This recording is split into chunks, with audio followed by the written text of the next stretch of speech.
Good afternoon, children. I hope you've heard the introduction already. It was quite long. And this story is also from the classic fairy tales. It's written by HANS CHRISTIAN Andersen. It's very popular for years and years. It's called The Little Mermaid. I've already read to you what it's going to be in the book. So I hope you're going to enjoy it. And maybe you'll buy the book yourself and read it for yourself one day. So if you're sitting comfortably, we're going to begin. Far out at sea, the waters as blue as the petals of the prettiest cornflower and as clear as the purest glass. But it's very deep. Deeper than any anchor can reach. Many church steeples would have to be piled up, one on top of the other, to reach from the bottom of the sea up to the surface. Down there live the sea people. Now you mustn't for a moment imagine that there's nothing but bare, white sand down there. Oh no, the most wonderful trees and plants grow at the bottom of the sea. Their stalks and leaves bend so easily that they stir with the slightest movement of the water, as if they were alive. All the fish, large and small, glide between the branches, just as birds fly through the trees up here. Down in the deepest spot of all is the castle of the Sea King. Its walls are built of coral, and the long pointed windows are made of the clearest amber. The roof is formed of shells that open and close with the current. It is a pretty sight, for each shell has a dazzling pearl, any one of which would be a splendid ornament for a queen's crown. The Sea King had been a widower for some years. His aged mother kept house for him. She was an intelligent woman, but proud when it came to her noble birth. That is why she wore 12 oysters on her tail, while everyone else of high rank had to settle for 6. Otherwise, she deserved great praise, for she was very devoted to her granddaughters, the little sea princesses. They were 6 pretty children, but the youngest was loveliest of them all. Her skin was clear and delicate as a rose leaf. Her eyes were as blue as the deepest sea. But, like all the others, she had no feet, and her body ended in a fish tail. All day long, the sea princesses played in the great halls of the castle, where flowers grew right out of the walls. The large amber windows were open, and the fish swam in, just as swallows fly into our homes when we open the windows. The fish glided right up to the princesses, fed from their hands, and waited to be patted. Outside the castle, there was a beautiful garden with trees of deep blue and fiery red. Their fruit glittered like gold, and their blossoms were like flames of fire, with leaves and stalks that never stayed still. The soil itself was the finest sand, but blue like a sulphur flame. A strange blue glow permeated everything in sight. standing down there, you really wouldn't know that you were at the bottom of the sea, but might imagine that you were high up in the air, with nothing but sky above you and below you. When there was a dead calm, you could catch a glimpse of the sun, which looked like a purple flower with light streaming from its calyx. Each of the little princesses had her own plot in the garden excuse me, where she could dig and plant as she pleased.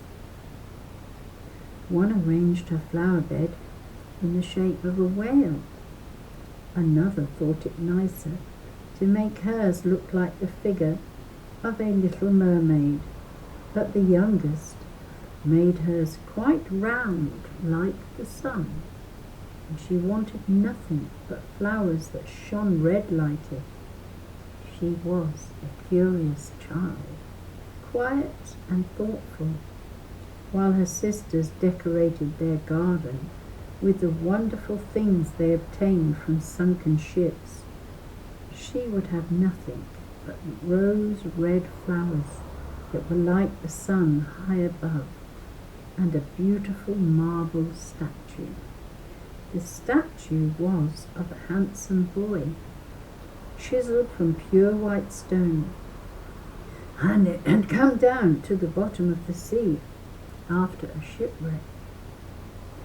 Next to it, the little princess had planted a rose-coloured weeping willow, which grew splendidly and draped its fresh foliage over the statue down to the blue sandy ocean bottom. Its shadow took on a violet tinge, and, like the branches, was never still. The roots and crown of the tree seemed always at play, trying to kiss each other. Nothing pleased the princess more than to hear about the world of humans above the sea. Her old grandmother had to tell her all she knew of the ships and towns, the people and the animals. One thing especially amazed her with its beauty, and this was that the flowers had a fragrance at the bottom of the sea they had none, and also that the trees in the forest were green, and that the fish flying in the trees could sing so sweetly that it was a pleasure to hear them. Her grandmother called the little birds fishes, otherwise the small sea princesses, never having seen a bird, would not have understood her. "When you are 15, said the grandmother, told them, "we will let you rise to the surface and sit on the rocks in the moonlight while the great ships sail past. You will see both forests and towns."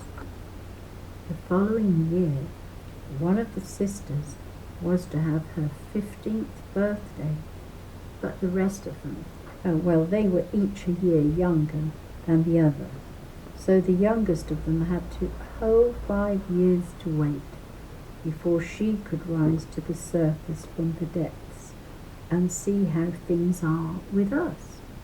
But each promised to tell the other what she had seen and what she had found the most interesting on that first visit. Their grandmother never really told them enough. There were so many things they were longing to hear about.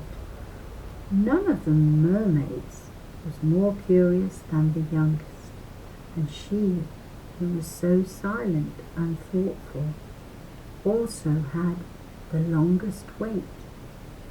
Many a night she stood at the open window and gazed up through the dark blue waters, where the fish splashed with their fins and tails.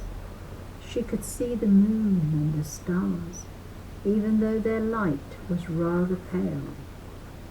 Through the water they looked much larger than they do to us. If a black cloud passed above her, she knew that it was either a whale swimming over her head or a vessel filled with passengers. These people never imagined that a pretty little mermaid was standing beneath them, stretching up her white arms toward the keel of the ship. As soon as the eldest princess was 15 years old, she was allowed to rise to the surface of the ocean.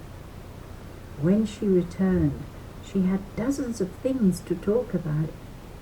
The loveliest moment, she said, was lying on a sandbank close to the shore in the moonlight while the sea was calm.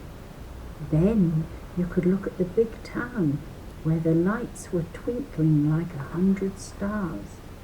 You could hear sounds of music and the noise and clatter of carts and people. You could see all the towers and spires of the churches and hear the bells ringing. And just because she could not get close to all those wonderful things, she longed for them all the more. Oh, how the youngest sister drank it all in, and later in the evening, when she stood at the open window, gazing up through the dark blue waters, she thought of the big town with all its noise and clatter, and she even fancied that she could hear the sound of the church bells ringing down to her. A year later, the second sister was allowed to go up through the water and swim wherever she liked. She arrived at the surface just as the sun was setting, and that, she said, was the most beautiful sight of all. The whole sky looked like gold, she said, and the clouds, well, she just couldn't describe how beautiful they were as they sailed in crimson and violet hues over her head. Even more idly than the clouds, a flock of wild swans flew like a long white veil across the water toward the setting sun. She swam off in that direction. The sun sank, and its rosy light was swallowed up by sea and cloud. Another year passed, and the third sister went up. She was the boldest of them all, and she swam up a wide river that emptied into the sea. She saw beautiful green hills covered with magnificent grapevines, manors, and farms peeped out from magnificent woods. She heard the birds singing, and the sun was so hot that she often had to dive under the water to cool her burning face. In a small cove, she came upon a whole troop of little human children sporting about, quite naked in the water. She wanted to play with them, but they were terrified and fled. Then a little black animal came to the water. It was a dog, but she had never seen one before. The animal barked at her so dreadfully that she became frightened and made for the open sea. But she said that she would never forget the magnificent forest, the green hills, and the pretty little children who could swim in the water, even though they had no tails.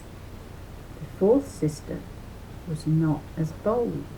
She stayed far out in the wild waste of ocean, but it was just that, she told them, that made her visit so wonderful. You could see for miles and miles around you, and the sky hung over you like a big glass bell. She had seen ships, but at a distance so great that they looked like seagulls. The dolphins were sporting in the waves, and enormous whales spouted water so powerfully from their nostrils that they seemed to be surrounded by 100 fountains. And now it was the turn of the 5th sister. Since her birthday fell in winter, she saw things the others had not seen the first time they went up. The sea looked quite green, and large icebergs were floating in it. Each looked like a pearl, she said, but they were larger than the church. Towers built by human beings. They appeared in the most beautiful, fantastic shapes, and they glittered like diamonds. She had sat down on one of the largest, and all the ships seemed to be afraid of it, for they gave it a wide berth and sailed rapidly past where she was sitting with the wind playing in her long hair. Later that evening, the sky became overcast. Thunder rolled and lightning flashed, and the dark waves lifted the great blocks of ice right up out of the water so that they flashed in the fierce red lightning.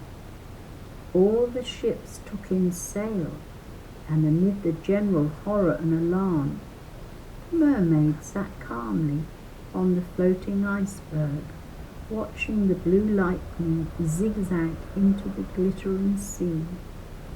The first time any one of the sisters went up to the surface, she would always be delighted to see so many new and beautiful things. But later, when the princesses grew older and could go up as often as they liked, they became less enthusiastic. They longed to go back down again, and after a month had passed, they said that after all, it was much nicer down below. It was such a comfort to be home. Yet often, in the evening hours, 5 sisters would link arms and float up together out of the water. They had lovely voices, more beautiful than any human beings. Before the approach of a storm, when they expected a shipwreck, sisters would swim in front of the vessel and sing sweetly to the delights to be found in the depths of the sea. They told the sailors not to be afraid of sinking down to the bottom. But the sailors never understood their song. They thought they were hearing the howling of the storm, nor did they ever see any of the delights the mermaids promised, because if the ship sank, the men were drowned, and only as dead men did they reach the palace of the Sea King. When the sisters floated up arm in arm through the water in this way, their younger sister would always stay back, all alone, gazing after them. She would have cried, but mermaids have no tears, and suffer even more than we do. Oh, if only I were 15 years old, she would say. I know that I will love the world up there, and all the people who live in it. And at last she turned 15. Well, now you'll soon be off our hands, said the old Dowager Queen, her grandmother. Come, let me dress you up like your other sisters. And she put a wreath of white lilies in her hair, and each flower petal was half a pearl, and the old woman ordered 8 big oysters to nip tight onto the princess's tail to show her high rank. Ow! That hurts, said the little mermaid. Yes, beauty has its price, the grandmother replied. How she would have liked to shake off all this finery and put away the heavy wreath. The red flowers in her garden suited her much better, but she didn't dare make any changes. "Farewell," she said, as she rose through the water as lightly and clearly as a bubble moves to the surface of the water. The sun had just set as she lifted her head above the waves, but the clouds were still tinted with crimson and gold. Up in the pale pink sky, the evening star shone clear and bright. The air was mild and fresh, and the sea dead calm. A large three-masted ship was drifting in the water, with only one sail hoisted, because not a breath of wind was stirring. The sailors were lolling about in the rigging and on the yards. There was music and singing on board, and when it grew dark, 100 lanterns were lit with their many colours. It looked as if the flags of all nations were fluttering in the air. The little mermaid swam right up to the porthole of the cabin, and every time a wave lifted her up, she could see a crowd of well-dressed people through the clear glass. Among them was a young prince, the handsomest person there, with large dark eyes. He could not have been more than 16. It was his birthday, and that is why there was so much of a stir. When the young prince came out on the deck, where the sailors were dancing, more than 100 rockets swished up into the sky and broke into a glitter, making the sky as bright as day.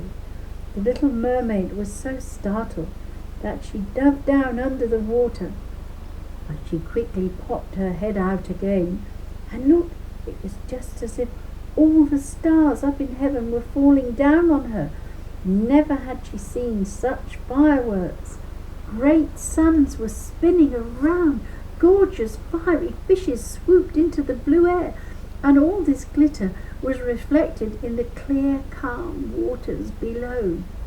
The ship itself was so brightly illuminated that you could see not only everyone there, but even the smallest piece of rope.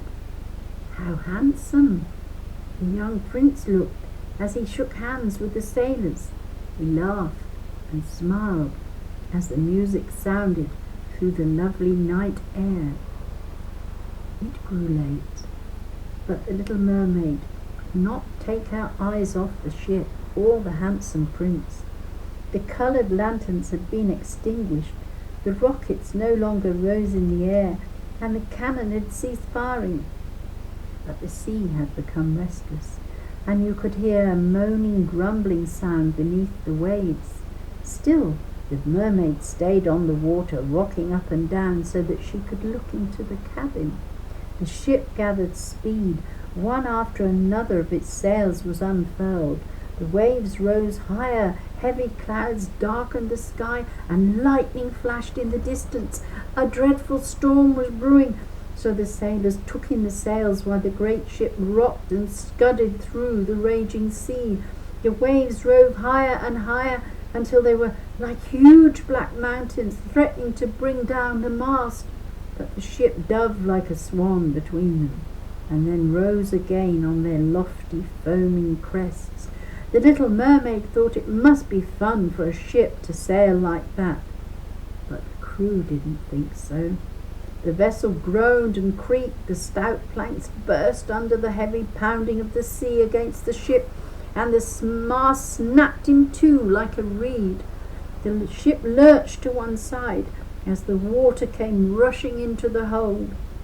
The little mermaid suddenly realized that the ship was in danger.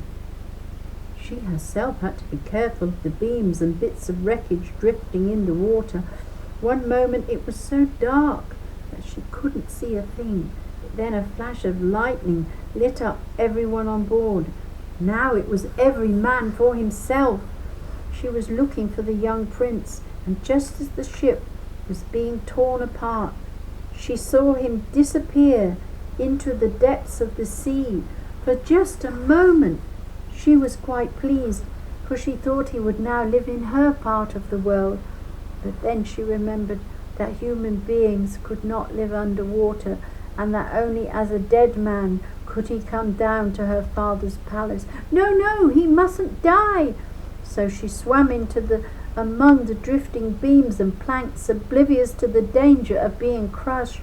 She dove deep down and came right back up again among the waves, and at last she found the young prince. He could hardly swim any longer in the stormy sea. His limbs were failing him, his beautiful eyes were closed, and he would certainly have drowned if the little mermaid had not come to his rescue. She held his head above water and then let the waves carry her along with him. I'm going to stop there because it's 25 minutes. I'll have to do a second part. We'll have to read on in a minute, won't we?